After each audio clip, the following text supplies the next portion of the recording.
Bonjour tout le monde, bienvenue pour ce nouvel épisode concernant notre nouvelle vie en Christ. Être greffé à l'arbre Christ, c'est tout simplement être croyant, croire en lui et en ce qu'il a fait.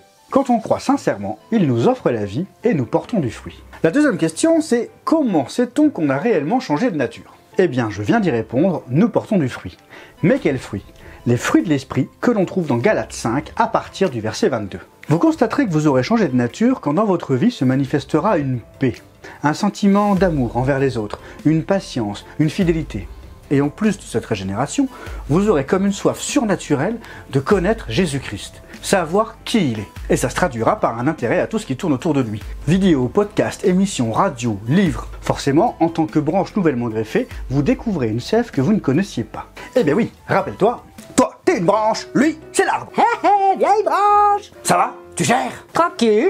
Toutes les religions ont un point commun, donner quelque chose à l'homme ou l'amener vers un but. Même si les méthodes varient d'une croyance à l'autre, elles ont toutes un truc à offrir. Croire en Christ, lui faire confiance, implique donc de recevoir quelque chose de lui. Mais quoi? La sève de l'arbre. On ne va pas voir ce que le christianisme a apporté aux nations et à la société en général, on va plutôt aborder une question plus fondamentale et plus pratique pour toi.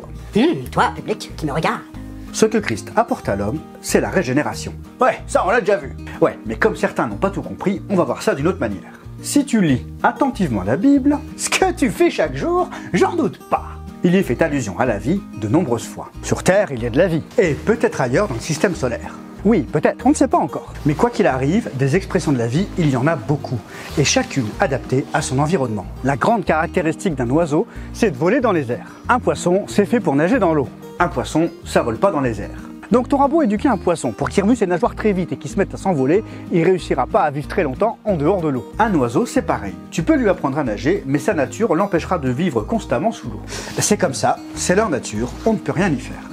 Si on veut changer de mode de vie, il faut changer de vie, changer de nature. Si notre nature profonde change, notre manière de vivre changera aussi. Tout effort pour changer sa manière de vivre ne peut pas aboutir tant qu'on ne change pas de vie. Notre nature profonde peut-elle véritablement être changée en changeant simplement notre manière de vivre? Et c'est le point primordial de la foi en Christ, la régénération. Puisque l'homme est corrompu de l'intérieur, ça ne sert à rien de changer juste l'extérieur. Et oui, beaucoup reconnaissent faire de mauvaises choses et le regrettent. Mais très peu reconnaissent que s'ils font ces mauvaises choses, c'est parce qu'au fond d'eux-mêmes, ils sont mauvais. Essayer de corriger nos comportements, c'est un peu comme vouloir nettoyer un mur de placo avec une éponge. On frotte, on frotte, on frotte, on frotte jusqu'à voir apparaître le carton. Et au bout d'un moment, ça fait même un trou dans la paroi. On a tous de mauvaises pensées, de vieilles rancunes, ou même de mensonges, de sales dossiers enfouis au fond de nous. C'est pourquoi le salut de l'homme ne peut pas venir de l'extérieur, de ses bonnes œuvres. La régénération doit se faire en profondeur, depuis l'intérieur.